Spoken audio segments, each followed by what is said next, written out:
Tristan Wilkes, and I use he, him pronouns. Now, you may be asking yourself why that's important. Well, today I'm talking with my guest. Hi, I'm Robin, and I use they, them pronouns. And why is that, Robin? So, I identify as trans, more specifically non-binary. Gotcha. So, what exactly, in your own words, is the definition of trans or transgender? So, the way that I explain it to a lot of people who don't have a lot of experience with the LGBT plus community is, you look at your birth certificate and you go, that's not right. Basically, if you identify as anything other than the gender you were assigned with at birth, you fall under the transgender umbrella. Okay, cool. So, what is the importance of pronouns such as they, them for people that identify as transgender? Well, because I identify as non-binary, I don't fall into that male-female gender binary. Okay. So I need to find something to use to address myself that isn't really gendered. So we've all kind of settled on they. And there are a lot of other gender-neutral pronouns. I honestly don't know all of them, but they is the one that I use because it feels best. Gotcha. Well, Robin, we've known each other for a while, right? Yeah, we went to high school together. We went to high school together. We did. But what I'd like to know, Robin, is some of your experiences and how you kind of figured out that you were non-binary. It was probably when I was around 13, and that was also around the time that I joined Tumblr.com. And I came across this post of gender-neutral pronouns, and I kept coming back to it, and I was like, that sounds right. Because when I thought about it more, a lot in my youth, I thought that the terms she, when referring to me, and like daughter, sister, niece, all kind of felt really uncomfortable. Okay. But I never really knew why. And then I came across that list of pronouns. I'm like, well, heck, I'll try one of these out. And eventually, I guess through that and through that experimentation, I kind of settled on I am non-binary and I use they, them pronouns. Gotcha. So, just kind of wondering, if you are now non-binary, what are some terms that, like, you would prefer to be called by family members if they're trying to refer to you instead of, like, sister or niece or daughter or something like that? A lot of them we do have a very easy gender-neutral fix for. I'm the youngest of my family, so it'd be very easy for my parents to just introduce me as their youngest. Obviously, my sister can call me her sibling, and then that's kind of where it gets tricky, right? As to my knowledge, the only term that we have that's gender neutral for like niece nephew is nibbling right now, which I'm not entirely sure how I feel about, but it's what we've got. It sounds a little odd, but you know, I mean, if it works, I guess it works. I mean, it probably works for someone. Yeah. So, it's really important, obviously, that people call you by not only the correct pronouns, but the correct, like, terms that you want to be called. If someone, like, mistakenly, like, uses the wrong pronoun or calls you by the wrong term, how do you respond to that? Or, like, what do you do in that kind of situation? So that's what's referred to as misgendering. Okay. When you specifically use the wrong pronouns for a person. I went through a traumatic experience in high school, so I kind of stopped correcting people on if they misgender me, mostly just to like keep the peace. But I've been working on a lot more just gentle corrections.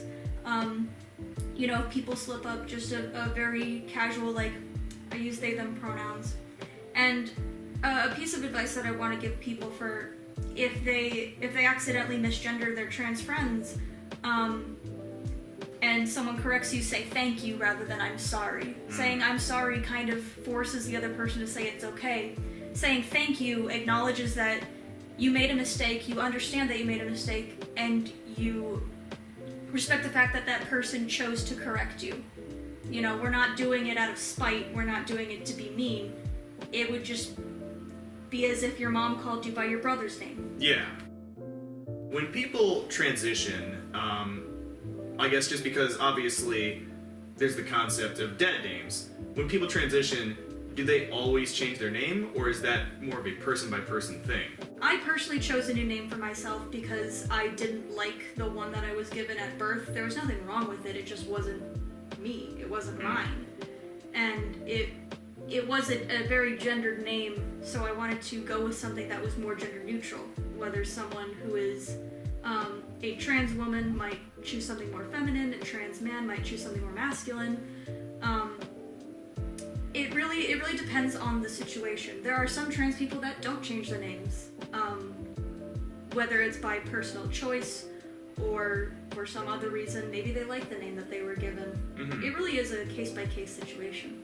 So, just for clarification, what exactly is a dead name, just so people who might be confused want to know? Mm-hmm. So, a dead name is what someone was called before they transitioned. Okay. And the basic rule that I give people is, if you know someone's dead name, no you don't. Okay.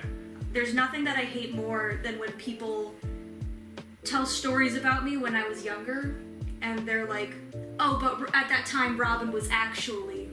Gotcha. And it's incredibly invalidating. Or like when they're talking to someone that I haven't seen in a while and they mention that they called me by my dead name, that doesn't make me feel good. That it feels like a knife in the heart. Yeah, I guess in a way it kind of feels like, you know, instead of moving forward and focusing on the new, it's just kind of bringing up these old things that really aren't important anymore. Mm-hmm. Gotcha. And I want to say this, is that a lot of people kind of associate their dead name with the younger version of themselves. Mm. And a lot of people want to distance themselves from that. I thought a lot about who I was when I was a child and who that person was, who they wanted to grow up to be. And she's still a part of me. Mm. That's just another part of my life. You know, I used the child version of me to learn and grow. And so her journey then became mine. Okay, gotcha. There's a lot of personal growth that you've gone through in your life, obviously. Yeah. Yeah. Haven't we all? I wanted to ask you, are there any, like, phrases or words that are somewhat taboo in, like, the LGBT, specifically trans community? The one thing that immediately comes to mind is the term transgenderism. Okay. I'm pretty sure that was coined by a cis person. I'm like 90% sure it was coined by a cis person, and I think you can tell because it's always used in, God, there was this one Facebook video that I saw from a partner of a friend that said, like, it like the perfect takedown of transgenderism. Mm. And it's like, well, hey now. What exactly is the term transgenderism? Transgenderism is, to my understanding, it kind of makes the look on trans people more scientific, like we're subjects rather than people. Hmm. You know? Interesting. So, that term, obviously, like, in a way, is it kind of, like, dehumanizing to you? To me it is. Okay. Because by talking about it in the terms of transgenderism, it makes my identity kind of sound more like an idea rather than something that I am. Yeah. Like, I can't think of an equivalent for you, but it does just kind of feel like I'm being put under a microscope and studied. Yeah, I guess so. I mean, I really can't think of a term for, like... Yeah. I mean, straight... Cisgenderism. Cisgenderism, there we go. I was gonna say straight white boyism. Straight white boyism. Yeah, I mean, I guess it is just kind of a dehumanizing kind of term, so... Obviously, we should stray away from saying that word, yeah. Yeah, please don't ever say that to me. I will not.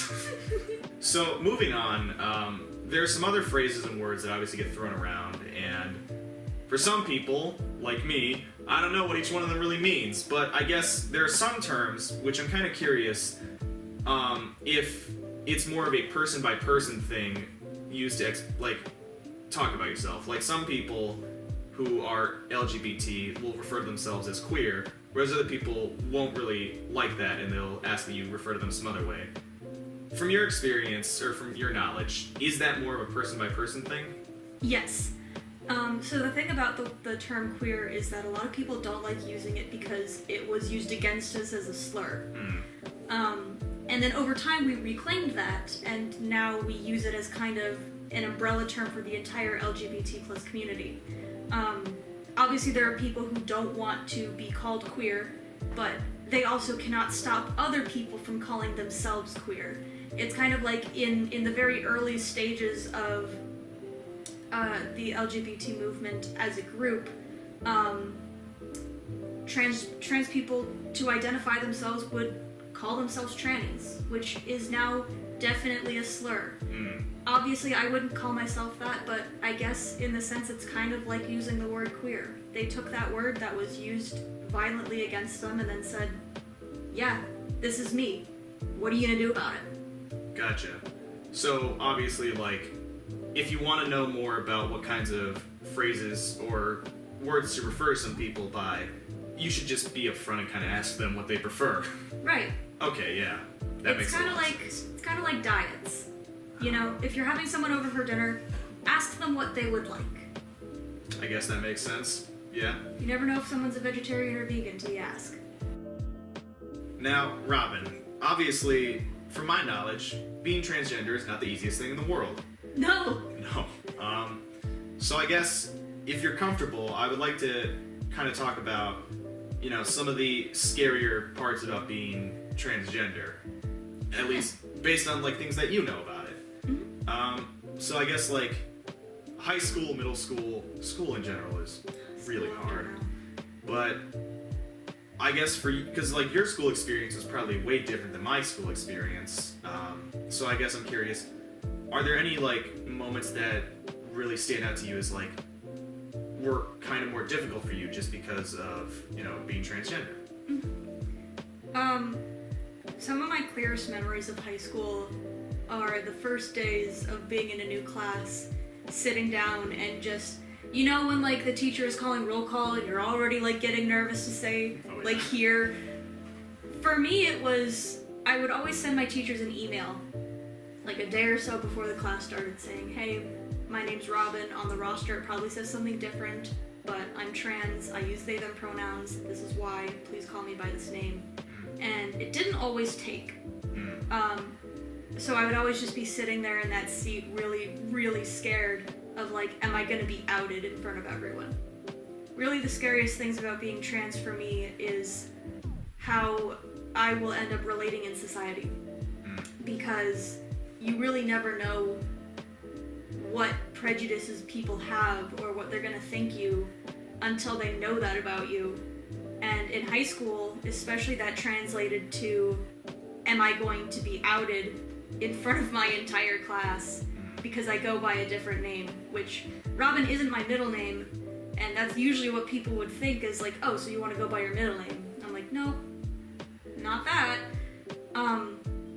So that was probably the biggest things in school was like, am I putting myself in danger by trying to make myself more comfortable? Sure, that's not easy, especially as a teenager. No. Yeah, and it sucked. We went to a huge high school where everyone was so radically different with totally different viewpoints. Like, I mean, personally, I was nervous too about being judged, but for completely different reasons. I'm just curious, what else about being trans or in that community is difficult? Long and short answer, most things. Things that I specifically want to talk about, tying into what I said before, the whole thing about how people perceive me, and that, you know, every time I introduce myself to someone, is this someone I can trust?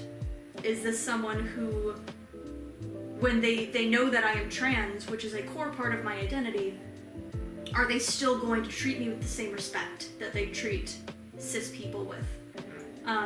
That's something that weighs on my mind a lot in terms of friends, roommates, coworkers, partners, friends' partners, pretty much everyone. Yeah. Even kids, which kids have a very malleable mind. You know, you can explain a lot of things to them, and a lot of people will be like, well, how do I explain this to my child? You just explain it in very simple terms, and they're inherently very accepting people because they haven't been exposed to those prejudices yet. So they kind of just take everything at face value. But in terms of just me as a trans person in society, that's something that I worry about a lot. If people who are planning on hiring me, if they find out that I am trans, are they still going to hire me? A lot of times on applications it'll be like, are you male or female or something else? And I have heard so many times over and over and over again that if you check that I am something else, they just throw it away, right? And I mean, obviously not all places are like that. I'm very fortunate that a lot of theater places are like, we don't discriminate. And I mean, of course, anyone can say that, but theater is generally a very accepting space for trans people like me. In terms of the rest of society, though, everyone is just kind of a question mark until they show their true colors. I have no idea how they're going to react until I react. And it might end up really good. It might end up really, really bad. Another thing that makes me anxious is, especially in this political climate, talking about taking my rights away. There have been a lot of arguments about gender-neutral bathrooms, for example. Do you have any thoughts about that? Oh boy, do I. I know that there's been a lot of controversy on our campus specifically about trans people bringing attention to the fact that there are usually only a couple in each building. To which everyone else on campus then says, shut up, you're making a big deal out of it, no one cares. And that's another thing, is that I'm fairly sure that a majority of the people who go here are very supportive of trans students, but the thing is, they're not actually listening to us when we say, hey, we kind of need more than one bathroom in each building. Because, I mean, cis people, you guys have like 15 bathrooms in every single building, and I'm not saying that every single one has to be a gender-neutral bathroom, but at the same time, you can see where our anxieties come from. Of, well, there's only one, I have a class to get to, I'm not near another building, what do I do? And it seems like a very, very menial thing, right? But it really says a lot about how the community responds to us, even joking about these kinds of things, and how they reacted. It just kind of shows us that they aren't really willing to listen to us and to really take into account what we're saying. Yeah, I mean, I guess from my understanding of it, it is kind of a just menial thing of, it's just a bathroom is literally just a place where people go to, you know, relieve themselves, do their business, and all that. So it doesn't seem important right away, but like, if it's so far away and you have, like 10 minutes to get to class and do all this other stuff, then it just seems like it's out of your way to go to another building to where the bathroom is and then come back and hope that you can make it in time. Right, so I can either do one of two things. I can pray that there is a gender-neutral bathroom available to me, or I can make myself wildly uncomfortable by going into the women's bathroom. Which, fortunately, not fortunately, I pass as a woman. I'm not a woman, but if I go into the women's restroom, no one is going to hurt me, right? Which is a lot of times what happens when binary trans people go into the bathrooms that they feel most comfortable in. They are assaulted some of the time because they don't pass. I see. So really, what it boils down to is we can either hope that this one resource is available to us, or at its worst, risk physical assault. It seems like when we talk about it, it doesn't seem like it's a big issue to just add more bathrooms to it. It really doesn't. Yeah. Obviously, we're not poli-sci majors, so we're not the most knowledgeable on this topic. Wah wah. But just from basic understanding of what you're explaining, it just seems like really just adding gender-neutral bathrooms, while it may be kind of a hassle with construction and something like that, it seems like in the long run, it would mostly just be beneficial. It really would be. Yeah. To some people who maybe are questioning their identity or just aren't sure of really what to do, is there anything that you'd like to say to them in your own words? Yeah. I know that there's a lot of emphasis in the community placed on labels, but it's not an issue if you try things out and then realize that you don't like them.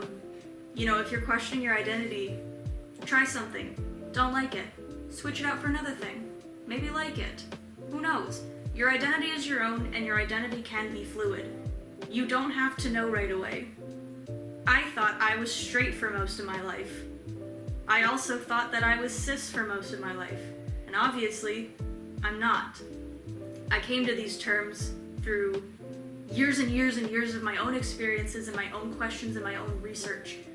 So questioning anything about your identity isn't a bad thing. You know, do what makes you comfortable, and even if you don't settle on a label, that's fine. Define yourself by what you want to define yourself with. Whether that's labels, or feelings, or expressions, it's your life. Thank you. Thank you for watching. Thank you, Robin, for talking with me. This has been very informative, and it really has been helpful. So thank you very much, and have a nice day. Take care.